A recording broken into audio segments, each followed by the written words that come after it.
नमस्कार, SBT news में आपका स्वागत है। पेश है 4 नवंबर शनिवार सुबह 6:15 बजे राजस्थान की बड़ी खबरें। 25 नवंबर को प्रस्तावित राजस्थान विधानसभा चुनाव से ऐन पहले अब सीएम गहलोत ने वसुंधरा राजे को बहस करने की चुनौती दे डाली है। राजस्थान विधानसभा चुनाव की सरगर्मी के बीच मुख्यमंत्री अशोक गहलोत ने पूर्व सीएम वसुंधरा राजे को चुनौती दी। उन्होंने अपने सोशल मीडिया हैंडलर्स के जरिए एक मैसेज शेयर किया। सीएम गहलोत ने लिखा, राजस्थान चुनाव 2023 का मुख्य मुद्दा है कांग्रेस पार्टी द्वारा दी जा रही 7 गारंटियां। विपक्षी दल की नेता वसुंधरा राजे सिंधिया जी को मैं चुनौती देता हूं कि मेरे साथ कांग्रेस की इन 7 गारंटी पर एक बहस करें। राजस्थान चुनाव के लिए हो रहे नामांकन में अचानक तेजी आ गई है। नामांकन की अंतिम तारीख 6 नवंबर है। राजस्थान के नेता प्रतिपक्ष राजेंद्र राठौड़ ने राज्य में आगामी विधानसभा चुनाव के लिए हॉट सीट तारानगर निर्वाचन क्षेत्र से अपना नामांकन दाखिल किया है। उसके बाद राजेंद्र राठौड़ ने कांग्रेस पर निशाना साधा। राज्य में ईडी की कार्यवाही पर राजस्थान विधानसभा में नेता प्रतिपक्ष राजेंद्र राठौड़ ने कहा, पुराने कुकर्मों पर से जब पर्दा उठने लगता है तो इस प्रकार के सवाल किए जाते हैं। ईडी की कार्यवाही वैधानिक है, अगर उसमें अवैधानिक कोई काम है तो निश्चित तौर पर उन्हें सवाल करना चाहिए। कांग्रेस की भाजपा द्वारा सीएम उम्मीदवार घोषित नहीं करने का मुद्दा उठाने पर राजस्थान के एलओपी और भाजपा विधायक राजेंद्र राठौड़ कहते हैं, प्रधानमंत्री का चेहरा सबसे बड़ा चेहरा होता है, वो दुनिया के सबसे लोकप्रिय नेता हैं, इसलिए ऐसा कोई मुद्दा नहीं है। राजस्थान विधानसभा चुनाव के लिए प्रत्याशियों की घोषणा के बाद राज्य में चुनावी घमासान तेज हो गया है। शुक्रवार को मुख्यमंत्री अशोक गहलोत डीग से कांग्रेस प्रत्याशी विश्वेंद्र सिंह के नामांकन में शामिल हुए। यहां उन्होंने डीग के लक्ष्मण मंदिर में जनसभा को संबोधित कर केंद्र सरकार पर जमकर निशाना साधा। मुख्यमंत्री अशोक गहलोत ने कहा, केंद्र सरकार प्रदेश के साथ सौतेला व्यवहार कर रही है। उन्होंने कहा कि कांग्रेस सरकार ओल्ड पेंशन स्कीम को लागू करना चाहती है, लेकिन केंद्र इसमें मदद नहीं कर रहा है। इस दौरान मुख्यमंत्री ने किसानों की फसल का 15 लाख तक का बीमा कराने का बड़ा वादा किया। बीकानेर पूर्व से विधायक सिद्धि कुमारी ने बीजेपी के टिकट पर लगातार चौथी बार अपना नामांकन दर्ज करवा दिया है। सिद्धि कुमारी ने अपनी ओर से पेश संपत्ति में बताया कि उनके पास करीब 1 अरब रुपए से ज्यादा की चल अचल संपत्ति है, जिसमें 84 करोड़ रुपए की जमीन, खेत, फ्लैट और प्लॉट हैं। इसमें हिमाचल प्रदेश में करीब 150 बीघा जंगलात भी सिद्धि कुमारी के पास है। इसके अलावा नई दिल्ली और मुंबई में भी जमीन, मकान और फ्लैट हैं। अपने एफिडेविट में सिद्धि कुमारी ने जिन संपत्तियों का खुलासा किया है उसमें हिमाचल प्रदेश के चंबा जिले के जामवर गांव में करीब 147 बीघा जमीन बताई गई है। इस जंगल में उनका हिस्सा 73.5 बीघा है। इसकी कीमत 18 करोड़ 41 लाख रुपए आंकी गई है।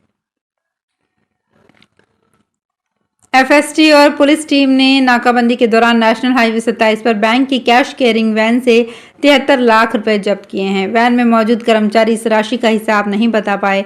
जानकारी के अनुसार एफएसटी ने नेशनल हाईवे पर खड़ीपुर के पास कोटा से डाबी की ओर तेज स्पीड से आती हुई वैन को देखा। टीम ने वैन को रुकवाकर जांच की। सीएमएस कंपनी की बैंक की इस कैश कैरिंग वैन में बिना किसी रिकॉर्ड के 73 लाख रुपए ले जाते हुए मिला। संतोषजनक जवाब नहीं मिलने पर टीम ने राशि और वैन जब्त कर ली। आगरा का ताजमहल शाहजहां ने नहीं बल्कि हिंदू राजा मानसिंह ने बनवाया था। हिंदू सेना ने यह दावा करते हुए दिल्ली हाईकोर्ट में अर्जी लगाई थी। याचिका में हिंदू सेना ने मांग की थी कि इतिहास को सही किया जाए। इस पर दिल्ली हाईकोर्ट के चीफ जस्टिस सतीश चंद्र शर्मा और जस्टिस तुषार राव गेडेला ने आर्कियोलॉजिकल सर्वे ऑफ इंडिया से कहा कि वो इस याचिका पर विचार करें और सही जानकारी पता लगाएं। पूर्व मुख्यमंत्री वसुंधरा राजे शुक्रवार को भीलवाड़ा से भाजपा प्रत्याशी विलशंकर अवस्थी के नामांकन में शामिल होने आई। शहर के गोलपिया चौराहे से रेलवे स्टेशन आधा घंटा रोड शो किया। इसके बाद पूर्व सीएम राजे पूर्व मंत्री कालू लाल गुर्जर के घर गए। यहां जलपान के बाद बगावत कर रहे लोगों से बातचीत कर डैमेज कंट्रोल का प्रयास किया। भीलवाड़ा के कुछ प्रॉपर्टी डीलर और संघ पदाधिकारी से बातचीत की। साड़ा विधानसभा क्षेत्र से विरोध की ताल ठोक रहे रूपलाल जाट से भी मंत्रणा की। करीब आधा घंटा रुकने के बाद वो आरसी व्यास कॉलोनी में बनाए गए हेलीपैड से झालावाड़ के लिए रवाना हो गई। राज्यसभा सांसद और सवाई माधोपुर से भाजपा प्रत्याशी डॉक्टर किरोड़ी लाल मीणा की आय में पिछले 5 साल में 8,41,710 रुपए की बढ़ोतरी हुई है, जहां राज्यसभा सांसद डॉक्टर किरोड़ी लाल मीणा की साल 2018-19 में आय 13,55,990 रुपए थी। अब साल 2022-23 में 21,97,700 रुपए हो गई है। राज्यसभा सांसद किरोड़ी लाल मीणा की पत्नी पूर्व मंत्री गोलमा देवी की 5 साल में आय 17,620 रुपये बढ़ी है। राजस्थान के कई शहरों में आज तापमान में उतार चढ़ाव हुआ है। जोधपुर, बीकानेर समेत कुछ शहरों में न्यूनतम तापमान 2 डिग्री सेल्सियस गिर गया। इधर हवा की रफ्तार कम होने के कारण सीकर, अलवर समेत अन्य शहरों में एयर क्वालिटी खराब हो गई। मौसम विशेषज्ञों का कहना है कि अगले एक सप्ताह तक मौसम में इसी तरह का उतार चढ़ाव होगा।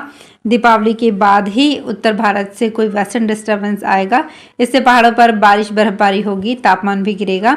मौसम केंद्र जयपुर की रिपोर्ट के मुताबिक आज बीकानेर में 20.8, जैसलमेर में 20.9, जोधपुर में 18.8 और उदयपुर में 15.9 डिग्री सेल्सियस रिकॉर्ड किया गया। राजस्थान में आयकर इन्वेस्टिगेशन विंग की टीमें बजरी व्यापारियों के 21 से अधिक ठिकानों पर छापे मार रही हैं। आयकर की छापेमारी बजरी कारोबारी नीलेश गढ़िया ग्रुप के ठिकानों पर चल रही है। जयपुर में नीलेश गढ़िया के NRI कॉलोनी स्थित घर, जगतपुरा स्थित ऑफिस पर IT की टीम सर्च कर रही है। अब तक की जानकारी के अनुसार IT की टीमें जयपुर, कुचामन, अजमेर में छापेमारी कर रही हैं। इनकम टैक्स को इस रेड के दौरान कई अनियमितता मिली है। इस पर नीलेश गढ़िया के सहयोगी ग्रुपों पर भी छापेमारी शुरू हो गई है। ऊंट और घोड़ों पर चढ़े अधिकारी, लोक धुनों पर बजते गीत, ढोल और ढप की थाप पर थिरकते ग्रामीण। ये नज़ारा रहा शुक्रवार दोपहर स्वीप के अंतर्गत चूरू के खासोली गांव में निकली वोट बारात का। मतदान जागरूकता के संदेश को लेकर निकली वोट बारात को लेकर ग्रामीणों में भरपूर उत्साह दिखाई दिया। विधानसभा चुनाव में मतदान दिवस पर 100% मतदान का संदेश लेकर निकली वोट बारात में ऊंट और घोड़ों पर चढ़े अधिकारी आकर्षण का केंद्र रहे।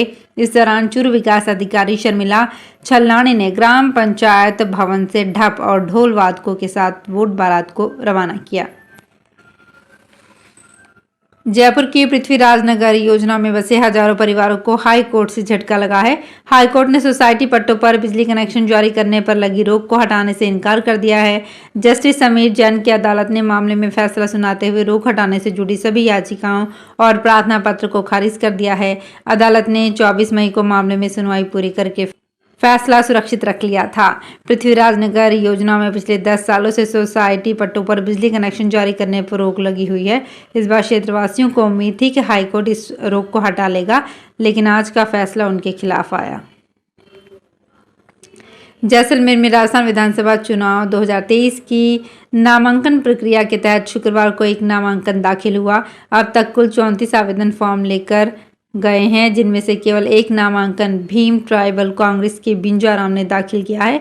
बाकी कांग्रेस के ही वर्तमान उप जिला प्रमुख भूपेंद्र कुमार बारूपाल और 2008 में कांग्रेस से MLA का चुनाव लड़ी सुनीता भाटी के नाम से आवेदन फॉर्म लिए गए हैं। हालांकि अभी तक किसी ने भी अपना आवेदन दाखिल नहीं किया है। तेज सर्दी पड़ने से पहले ही राजस्थान की आबो हवा खराब होने लग गई है। केंद्रीय प्रदूषण नियंत्रण मंडल की ओर से जारी डाटा के मुताबिक प्रदेश के 33 जिलों में से लगभग 30 जिलों की हवा खराब थी। केवल 3 शहर पाली, बांसवाड़ा और राजसमंद में वायु का स्तर सांस लेने के लिए ठीक ठाक था। जोधपुर सहित आसपास के इलाकों में बीते 2 दिन से रात में हुई हल्की बारिश के बावजूद आसमान की सफाई नहीं हो सकी। यहाँ भी हवा मध्यम स्तर की रही। सर्वाधिक चिंताजनक स्थिति हनुमानगढ़ की रही, जहां दम घोटू हवा से लोगों का जीना मुश्किल हो गया। यहां वायु गुणवत्ता सूचकांक 438 पर पहुंच गया।